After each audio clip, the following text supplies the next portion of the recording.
Assalamualaikum teman-teman, selamat berjumpa lagi dengan saya Abdurrahman dan masih tetap di channel Abdurrahman ya. Dan masih tetap juga mengupas tentang seputaran gangguan asam lambung dan anestesi psikosomatis.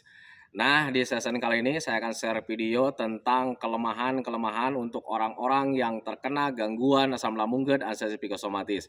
Nah, itu teman-teman, nah makanya bagi teman-teman yang sekarang penasaran tentang kelemahan-kelemahan untuk orang-orang yang terkena gangguan asam lambung dan anestesi psikosomatis, tolong tonton videonya sampai habis, jangan di-skip biar kalian nanti mengerti, biar kalian nanti paham dan ketika mengerti dan paham, kalian bisa menghindarinya, teman-teman. Dan kalau seandainya kalian bisa menghindarinya, proses dari gangguan asam lambung dan anestesi psikosomatis itu bakalan lebih cepat gitu, teman-teman. Nah, makanya tolong tonton videonya sampai habis, jangan di-skip.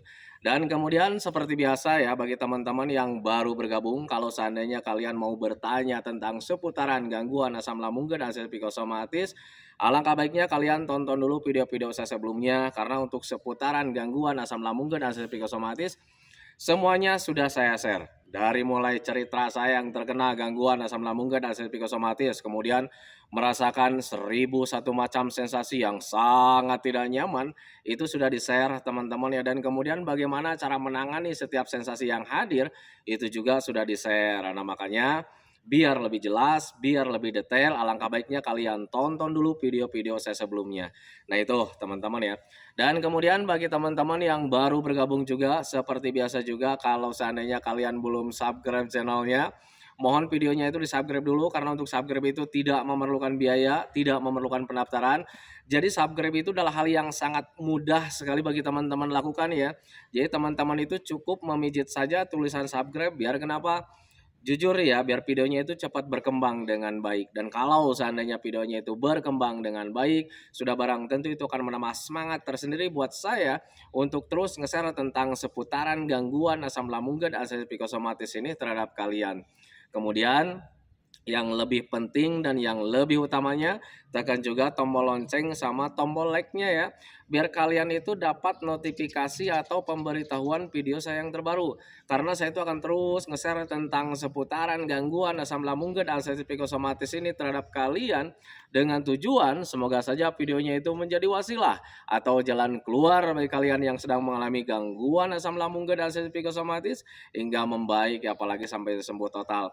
Amin ya robbal alamin. Ya minimal hanya memberikan motivasi saja. Atau lebih minimalnya lagi hanya sekedar menemani kalian yang sekarang sedang merasakan tidak nyamannya dari gangguan asam lambung dan anestesi psikosomatis. Nah itu teman-teman ya. Nah kembali lagi ke topik utama teman-teman ya. Orang-orang yang terkena gangguan asam lambung dan anestesi psikosomatis sebetulnya banyak sekali mengalami kelemahan-kelemahan teman-teman ya. Tetapi kalau seandainya dikatakan itu adalah kelemahan-kelemahan gitu teman-teman ya, kadang orang yang terkena gangguan asam lambung dan psikosomatis itu suka mengelak. Nah itu teman-teman, padahal apa yang dilakukan setiap harinya itu merupakan kelemahan-kelemahan yang dia miliki gitu teman-teman ya, sehingga kalau seandainya terus diulang-ulang kelemahan-kelemahan seperti itu bisa mengganggu proses pemulihan dari gangguan asam lambung dan psikosomatis. Kadang orang yang terkena gangguan asam lambung dan psikosomatis itu suka rindu ya, punya keinginan besar untuk sembuh total. Tetapi kadang mereka itu tidak bisa menghindari kelemahan-kelemahan yang telah dia lakukan setiap harinya. Nah itu teman-teman ya. Nah apakah kelemahan-kelemahan orang-orang yang terkena gangguan asam lambung dan psikosomatis itu setiap harinya yang sering dilakukan? Yang pertama itu terlalu merasa-rasa. Nah itu teman-teman ya, orang yang terkena gangguan asam lambung dan psikosomatis biasanya lebih cenderung terlalu merasa-rasa gitu teman-teman ya. Kalau seandainya ada sensasi sedikit, kadang terlalu dirasa-rasa, akhirnya rasanya itu menjadi besar. Nah itu teman-teman, kadang ketika sensasi tidak ada juga, kadang orang yang terkena gangguan asam lambung dan psikosomatis itu biasanya selalu berharap lagi nyaman nih biasanya nih, wah ini nanti sensasi hadir nggak ya, nanti rasa was-was itu hadir nggak ya, selalu saja seperti itu. Dan tanpa disadari kalau seandainya kita terlalu merasa-rasa kemudian sering berharap-harap juga gitu teman-teman ya, itu bisa mengurangi proses pemulihan dari gangguan asam lambung dan psikosomatis, bisa mengganggu proses pemulihannya. Nah itu teman-teman, nah makanya usahakan untuk orang-orang yang terkena gangguan asam lambung dan psikosomatis jangan terlalu merasa-rasa teman-teman ya, karena ketika merasa-rasa itu juga bisa membantu menambah sensitif kitanya teman-teman ya. Jadi hal apapun itu kita mudah kena, kita mudah terasa ya, karena kitanya sedang sensitif karena memang terlalu merasa-rasa. Nah itu teman-teman, nah makanya pahami saja ke sana.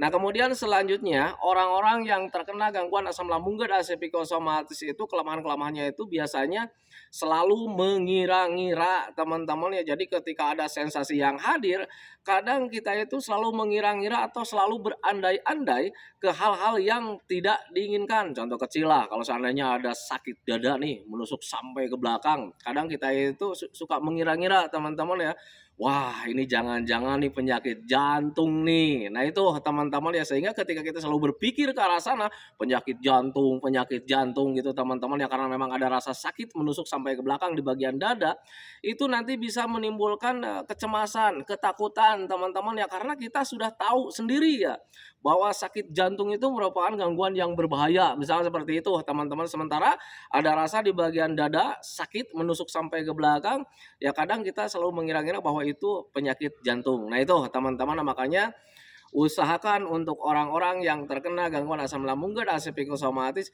jangan suka mengira-ngira ke hal-hal yang tidak benar kalau seandainya ada sensasi yang hadir. Tambah cemas gitu teman-teman ya, karena biasanya untuk orang-orang yang terkena asam itu mengira-ngiranya itu ke hal-hal yang berbahaya. Jangan-jangan penyakit jantung nih, jangan-jangan penyakit berbahaya nih, jangan-jangan mendekati kematian nih, dan sebagainya. Nah itu teman-teman, makanya usahakan untuk orang-orang yang terkena gangguan asam lambung dan psikosomatis jangan suka mengira-ngira. Nah itu teman-teman ya, karena kita itu bukan dokter, kita bukan ahli hipnoterapi, kita bukan ahli medis, kita bukan ahli kesehatan teman-teman ya. Kalau seandainya kalian sudah dinyatakan cuman gangguan biasa, cuman asam lambung saja, ya sudah teman-teman ya, jangan pernah mengira-ngira ke hal-hal yang tidak benar. Nanti kitanya itu tambah takut, tambah stres, dan untuk proses pemulihannya itu bisa terganggu. Nah itu teman-teman, makanya pahami saja ke sana. Nah kemudian selanjutnya untuk orang-orang yang terkena gangguan asam lambung dan psikosomatis, kelemahan-kelemahannya itu biasanya selalu menyamanyamakan teman-teman ya. Jadi selalu menyamanyamakan keadaan orang lain dengan keadaan kita sendiri gitu teman-teman. Dan biasanya menyamanyamakannya itu ke hal-hal yang tidak benar. Contoh kecil lah, kalau seandainya ada orang yang meninggal nih, entah itu tetangga atau saudara atau orang lain, misalnya seperti itu, kemudian mereka itu meninggal, itu kadang mereka itu selalu menyamanyamakan dengan diri kita sendiri teman-teman ya. Sakitnya apa nih? Apa yang dirasa? Wah itu yang dirasanya katanya seperti lemah, letih, lesu seperti itu, dan akhirnya menyamanyamakan dengan diri kita sendiri. Karena kitanya sekarang sedang mengalami hal tersebut, akhirnya kita cemas lagi karena langsung berpikir, wah jangan-jangan gua juga nanti bakalan mati nih. Nah itu teman-teman, dan kalau seandainya selalu berpikir ke arah sana, itu bisa menambah ketakutan, menambah kecemasan teman-teman, dan akhirnya proses pemulihan dari gangguan asam lambung dan psikosomatis itu terganggu kembali. Nah itu teman-teman, makanya usahakan untuk orang-orang yang terkena gangguan asam lambung dan psikosomatis jangan pernah menyamanyamakan gangguan orang lain dengan gangguan kita teman-teman, apalagi mereka itu gangguan-gangguannya itu yang berbahaya. Misal seperti itu, kalian cuman asam lambung saja, medisnya cuman 1%, 99%-nya dari ketakutan, dari kecemasan. Makanya ada yang bilang anxiety disorder psikosomatis, katanya seperti itu teman-teman ya. Nah makanya pahami saja ke sana, yang membedakan kalian sekarang mempunyai rasa tidak nyaman itu sebetulnya cuman di anxiety disorder, di psikosomatis teman-teman. Kalau seandainya asam lambung itu cuma 1%, teman-teman ya, anak kecil sampai orang dewasa sampai orang tua mempunyai asam lambung. Nah itu teman-teman, jadi asam lambung itu merupakan hal biasa, tetapi asam lambung yang sekarang kita rasakan menjadi luar biasa itu karena kita diikuti oleh anxiety disorder. Nah itu teman-teman, nah makanya pahami saja ke sana. Jadi mulai dari sekarang jangan pernah menyamakan keadaan orang lain dengan keadaan kita sendiri gitu teman-teman ya, karena setiap orang itu berbeda-beda teman-teman ya. Mungkin dia orang yang meninggal itu penyakitnya itu yang berbahaya teman-teman ya. Nah tetapi kalau kita orang yang terkena gangguan asam lambung itu gangguan biasa. Percayakan saja sama dokter. Kalau seandainya kata dokter ini cuma asam lambung loh, ya sudah teman-teman ya. Nah itu, nah makanya pahami saja ke sana. Asam lambung tidak menyebabkan kematian. Pahami saja ke sana. Nah kemudian selanjutnya, untuk orang-orang yang terkena gangguan asam lambung dan asam psikosomatis biasanya kelemahannya itu suka apa ya, mudah percaya informasi negatif gitu teman-teman ya, ketimbang informasi positif. Nih kalau seandainya saya selalu bilang sama teman-teman ya, asam lambung itu nggak bahaya, asam lambung itu tidak menyebabkan kematian. Tetapi kalau seandainya ada orang yang meninggal, hati-hati lu, asam lambung bisa menyebabkan kematian. Saudara saya saja meninggal dunia gara-gara asam lambung. Lu pasti cemas teman-teman ya. Nah itu kenapa bisa seperti itu? Karena orang yang terkena gangguan asam lambung dan asam psikosomatis sifatnya tidak mau sekali menghadapi apa ya, hal negatif sedikit pun teman-teman. Jadi ya kadang kita itu lebih mempercayai informasi negatif ketimbang informasi positif teman-teman ya. Seandainya saya selalu bilang teman-teman ya, asam lambung itu nggak bahaya, asam lambung itu bisa sembuh total. Kalian semangat lagi, tetapi sialnya kalau seandainya ada informasi negatif teman-teman ya, hati-hati lu, asam lambung bisa menyebabkan kematian. Saudara saya aja itu meninggal gara-gara asam lambung. Lu pasti tremor lagi, teman-teman ya. Lu pasti gemeteran lagi, jantungnya nggak beraturan lagi. Kemudian cemasnya hadir lagi. Gitu teman-teman ya, karena sifat orang yang terkena anxiety disorder itu lebih mempercayai informasi negatif ketimbang informasi positif. Kenapa bisa seperti itu? Ya karena kitanya sedang sensitif, kitanya sedang mode waspada teman-teman ya, akhirnya yang lebih dipercayai itu adalah informasi negatif. Nah itu teman-teman, itu kelemahan untuk orang-orang yang terkena anxiety disorder. Nah makanya ketika kalian mengalami hal seperti itu, justru itu bisa mengganggu proses pemulihan dari gangguan asam lambung dan asam psikosomatis. Nah itu teman-teman, nah makanya usahakan bagi kalian yang sekarang sedang mengalami gangguan asam lambung dan asam psikosomatis, jangan selalu mudah percaya informasi negatif teman-teman ya. Percayakan saja ke dokter teman-teman ya. Dokter saja selalu bilang asam lambung itu nggak bahaya teman-teman ya. Nah itu, tetapi rasanya bahaya Pak, rasanya seperti bahaya. Ya karena rasanya saja seperti bahaya teman-teman ya, seperti mendekati kematian. Padahal tidak teman-teman ya, asam lambung itu adalah gangguan biasa. Tetapi rasanya seperti luar biasa itu kembali lagi, karena kitanya sedang benar-benar sensitif. Yang namanya orang sensitif, ada hal sekecil apapun pasti terasa besar. Nah itu teman-teman, nah makanya pahami saja ke sana. Nah kemudian selanjutnya, untuk orang-orang yang terkena gangguan asam lambung dan asam psikosomatis itu paling tidak bisa sekali menerima perubahan negatif walaupun itu wajar gitu teman-teman ya. Orang yang terkena gangguan asam lambung dan asam psikosomatis paling tidak mau sekali menghadapi hal seperti itu teman-teman ya. Paling tidak mau sekali menghadapi perubahan ke negatif walaupun itu perubahannya itu hal yang sangat wajar. Contoh kecil lah, ketika orang yang terkena gangguan asam lambung dan asam psikosomatis disarankan sama dokter itu harus sering olahraga, misalnya seperti itu. Nah, ketika olahraga kalian ada lemah, letih, lesu, mudah capek gitu teman-teman ya, dan ketika capek gitu teman-teman ya, kalian nanti heboh lagi pikirannya, heboh lagi perasaannya. Kenapa ini bisa begini lagi? Padahal udah jelas barusan udah olahraga teman-teman ya. Tapi Pak, olahraga saya itu nggak terlalu berat, tetapi kenapa sekarang saya kelayangan lagi, saya lemes lagi? Ya namanya juga orang sedang sensitif teman-teman ya. Jadi kerja dikit saja mudah capek, ketika capek kalian mengalami ketakutan lagi.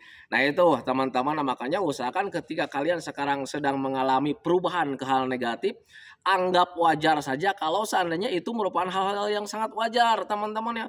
Makan sedikit, ada kembung, begah, kalian cemas lagi. Wajar sebetulnya kalian ketika makan ada kembung, ada begah ya, karena asam lambungnya belum normal teman-teman ya. Nanti juga kalau seandainya asam lambung kalian sudah normal, itu kembung-kembung tidak ada. Tapi Pak, saya takut nggak akan terjadi apa-apa teman-teman, itu merupakan hal yang sangat wajar teman-teman ya. "Pak, kenapa nih saya sudah makan itu kok ada rasa lemah, letih, lesu, sering ngantuk." Orang yang normal saja setelah makan malas ngapa-ngapain teman-teman ya, seringnya itu ngantuk gitu ya, pengennya itu rebahan, tiduran gitu teman-teman ya. Nah, tetapi orang yang terkena anxiety disorder paling tidak bisa sekali mengalami perubahan ke arah sana. Nah itu teman-teman, makanya pahami saja ke sana. Nah kemudian selanjutnya untuk orang-orang yang terkena gangguan asam lambung gerd asam psikosomatis itu kelemahan-kelemahannya itu, di pikiran teman-teman ya. Jadi selalu, dipermainkan oleh pikiran-pikiran negatif teman-teman ya. Itu kelemahan-kelemahan orang-orang yang terkena gangguan asam lambung gerd asam psikosomatis. Jadi setiap harinya itu, selalu, berpikirnya itu tentang hal-hal yang berbahaya, kemudian berandai-andai teman-teman ya, karena memang didorong dengan rasa yang tidak nyaman saat ini dirasakan gitu teman-teman ya, dan kemudian ketika ada rasa tidak nyaman yang sedang dirasakan, seseringnya itu berandai-andai teman-teman ya, "Andai gua mati nih besok nih gimana dengan keluarga, bagaimana dengan kehidupan ini." Tambah stres teman-teman, dan ketika stres teman-teman ya sudah pasti nanti proses pemulihan dari gangguan asam lambung gerd asam psikosomatis itu bakalan terganggu teman-teman. Nah makanya usahakan stop berandai-andai ke arah-arah sana gitu teman-teman ya. Jangan terlalu banyak berpikir tentang yang belum tentu terjadi teman-teman ya. Gimana ya nanti kalau seandainya gua nggak sembuh-sembuh, ini gimana dengan keluarga. Stop berpikir seperti itu teman-teman, itu akan membuat kalian stres, dan ketika stres proses dari pemulihan dari gangguan asam lambung gerd asam psikosomatis itu bakalan terganggu, akhirnya agak terasa lama lagi. Nah itu teman-teman ya, jadi tidak akan cepat lah. Nah itu teman-teman, makanya pahami saja ke sana. Tapi Pak, saya itu bingung kapan nih gue bakalan sembuh. Belajar masa bodoh saja, kesembuhan itu jangan diharap-harap teman-teman ya, nanti juga kalian sembuh dengan sendirinya kalau seandainya kalian lupa dengan yang namanya penyakit.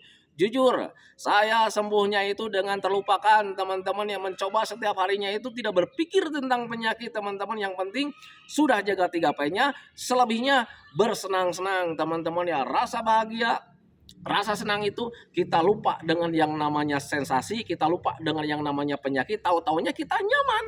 Nah itu teman-teman ya, karena jujur ya, sensasi dari gangguan asam lambung gerd asam psikosomatis itu hadirnya karena kita selalu teringat dengan yang namanya sensasi teman-teman, apalagi kita selalu berandai-andai. Nah itu yang salah teman-teman ya.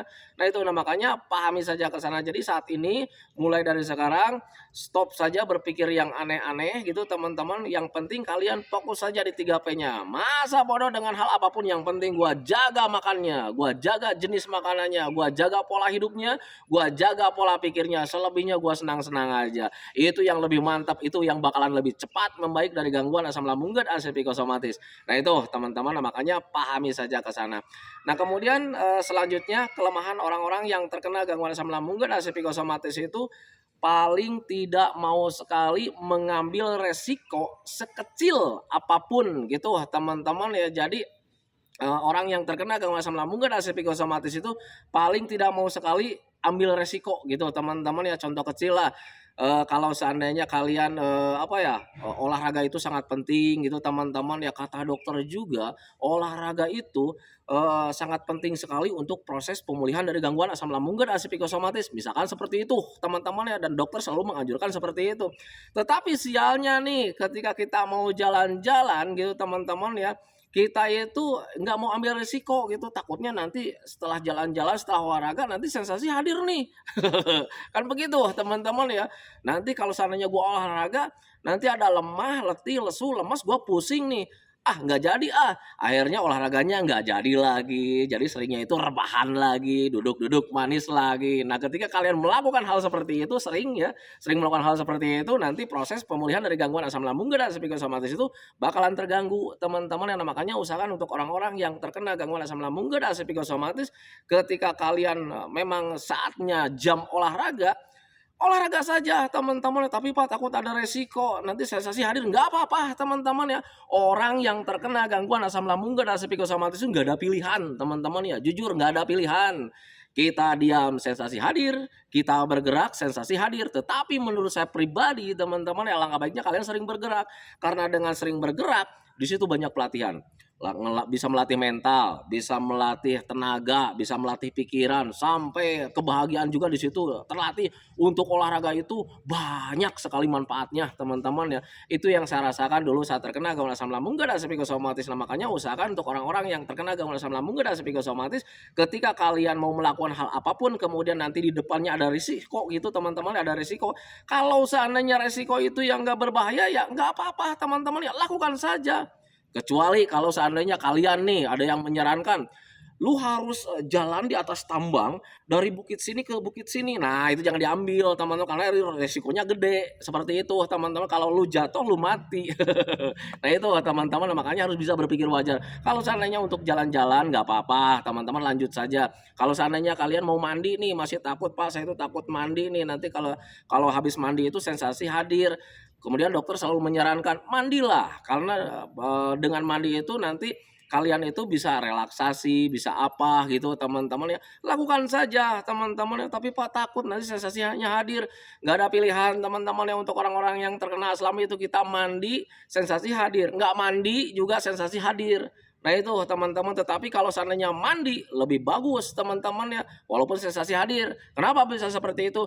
Dengan mandi air hangat itu untuk tubuh kita, dengan mandi itu bisa membantu merelaksasi tubuh kita. Kemudian bisa membangkitkan imun kita teman-teman ya, bisa membangkitkan gairah kita teman-teman ya. Tetapi Pak bohong, saya sudah mandi sensasi hadir. Ya orang yang aslam itu nggak ada pilihan teman-teman. Tetapi kalau seandainya kalian biasa kan nanti juga sensasi hilang dengan sendirinya teman-teman ya. Mungkin saat ini kalian belum terbiasa saja. Nah itu teman-teman, makanya pahami saja ke sana. Jadi untuk orang-orang yang terkena gangguan asam lambung gak ada psikosomatis harus bisa menerima resiko gitu teman-teman ya, kalau seandainya itu merupakan jalan terbaik. Nah itu teman-teman, makanya pahami saja ke sana. Nah kemudian kelemahan yang paling fatal untuk orang-orang yang terkena gangguan asam lambung gak ada psikosomatis itu biasanya jarang konsisten terhadap metode proses pemulihannya. Nah itu teman-teman ya, jam makannya kurang dijaga, kemudian pola makannya kurang dijaga, kemudian pola hidupnya kurang dijaga, pola pikirnya kurang dijaga, dan yang lebih dominan itu diminum teman-teman ya. Biasanya seperti itu. Pak, saya itu sudah jaga makan. Dari mulai jam makan sampai jenis makanannya sudah saya jaga. Saya makannya sudah sering juga gitu, Pak. Saya sering ngemil juga. Kemudian tidurnya saya sudah jaga minimal 8 jam dalam satu malam. Kemudian pola pikirnya juga sudah dijaga. Saya tidak berandai-andai, Pak, seperti itu. Tetapi ketika ditanya masalah minum, lu minumnya dijaga enggak? Perasaan dijaga, Pak. Nah, itu yang salah teman-teman ya, baru perasaan. Perasaan dijaga, Pak. Betul, udah dijaga minumnya. Betul, Pak. Berapa gelas hari ini misalkan? Nggak tahu nih, lupa lagi. Mungkin 3 gelas atau 4 gelas. Merasa sudah banyak. Nah itu teman-teman. Padahal biasanya orang-orang yang terkena gangguan asam lambung dan psikosomatis, kalau seandainya di tag itu, lu kurang minum lu jarang konsisten lu dengan minumnya. Enggak, Pak. Saya udah minumnya udah banyak. Udah 8 gelas dalam sehari. Nggak tahu nih. Nah biasanya itu teman-teman. Padahal air mineral itu sangat bagus sekali untuk proses pemulihan dari gangguan asam lambung dan psikosomatis. Jangan pernah menyepelekan dengan mineral, teman-teman ya. Mineral bisa membantu menetralisir asam lambung yang tidak normal. Kemudian mineral juga bisa membantu merelaksasi pikiran kita, teman-teman ya. Mineral juga bisa membantu meningkatkan imun kita, teman-teman ya. Mineral juga bisa membantu melancarkan vitamin-vitamin yang sudah kita konsumsi. Kenapa bisa seperti itu? Karena darah kita itu mengandung cairan. Nah itu teman-teman, makanya usahakan pahami saja ke sana. Jangan pernah menyepelekan tentang metodenya. Jangan pernah menyepelekan tentang mineral. Usahakan untuk orang-orang yang terkena gangguan asam lambung dan psikosomatis, minumnya harus 8 gelas dalam sehari. Jangan sampai kurang. Sebetulnya untuk minum itu disesuaikan dengan berat badan teman-teman ya. Tetapi kalau seandainya kalian sulit mengukur-ngukurnya karena memang di rumah tidak ada timbangan seperti itu teman-teman ya, alangkah baiknya kalian minimalkan saja. Minimal 8 gelas dalam sehari. Jangan sampai kurang. Nah itu teman-teman ya. Nah itu teman-teman ya videonya tentang kelemahan-kelemahan orang-orang yang terkena gangguan asam lambung dan psikosomatis. Semoga saja video ini bisa mengingatkan kalian bisa, apa ya, mengingatkan kalian sehingga kalau seandainya kalian mengetahuinya, kalian bisa menghindarinya, teman-teman. Karena ketika kalian menghindarinya, itu bisa membantu proses pemulihan dari gangguan asam lambung dan ACV psikosomatis. Karena jujur, kesembuhan total dari gangguan asam lambung dan ACV psikosomatis itu sangat kita rindukan sekali. Nah itu teman-teman, makanya usahakan hindari kelemahan-kelemahan tersebut seperti terlalu merasa-rasa, teman-teman yang kemudian suka mengira-ngira, hindari seperti itu, teman-teman. Kemudian selalu menyamakan keadaan orang lain dengan kita, jangan, hindari saja seperti itu. Kemudian mudah percaya informasi negatif, hindari juga gitu, teman-teman. Kemudian tidak bisa menerima perubahan negatif walaupun itu wajar gitu, teman-teman. Kalau seandainya udah jalan-jalan, kalian ada rasa lemah, letih, lesu, jangan takutkan, itu perubahan yang sangat wajar gitu teman-teman. Kemudian jangan pernah selalu dipermainkan oleh pikiran negatif, teman-teman biasanya selalu berandai-andai, jangan ke arah sana. Nambah stres, nambah cemas, nambah takut, karena orang yang aslam itu biasanya berandai-andainya itu ke hal-hal yang berbahaya. Kemudian kalian juga harus bisa ambil resiko kalau seandainya kegiatan itu membuat kalian bagus, membuat kalian itu tambah sehat, teman-teman ya. Karena orang aslam itu nggak ada pilihan. Kita nggak lakukan metodenya sensasi hadir, kita melakukan metodenya juga hadir. Nah itu teman-teman. Tetapi ketika kalian melakukan metodenya, justru di situ proses pemulihan dari gangguan asam lambung dan ACV psikosomatis itu bakalan lebih cepat. Nah itu teman-teman. Kemudian yang terakhir, harus konsisten terhadap metodenya. Jadi selain menjaga pola makan, menjaga pola hidup, menjaga pola pikir, usahakan kalian juga konsisten terhadap mineralnya, teman-teman ya. Jangan pernah menyepelekan tentang mineral. Kemudian usahakan selebihnya, usahakan agar hati dan pikiran kita itu tetap senang. Nah itu teman-teman, makanya pahami saja ke sana. Nah itu teman-teman ya videonya, semoga saya videonya itu menjadi pencerahan buat kalian, semoga saya videonya itu menjadi wawasan buat kalian, ya minimal hanya sekedar menemani kalian lah yang sekarang sedang merasakan tidak nyamannya dari gangguan asam lambung dan ACV psikosomatis. Kemudian seperti biasa, sebelum saya akhiri videonya, saya selalu mendoakan sama teman-teman itu, semoga saja teman-teman itu cepat sehat lagi, cepat sembuh lagi, cepat kembali lagi keadaan kalian yang dulu, baik semangatnya, moodnya, tertawanya, pokoknya kehidupan kalian yang berwarna itu semoga saja cepat kembali lagi, karena memang saya yakin 100% bahwa keadaan kalian yang dulu itu sangat dirindukan sekali. Nah itu teman-teman, kemudian doakan saya juga teman-teman ya, agar saya itu tetap sehat, tetap kuat, tetap ceria, agar masih bisa tetap menemani kalian. Nah itu teman-teman ya, saya hentikan videonya teman-teman ya. Assalamualaikum warahmatullahi wabarakatuh.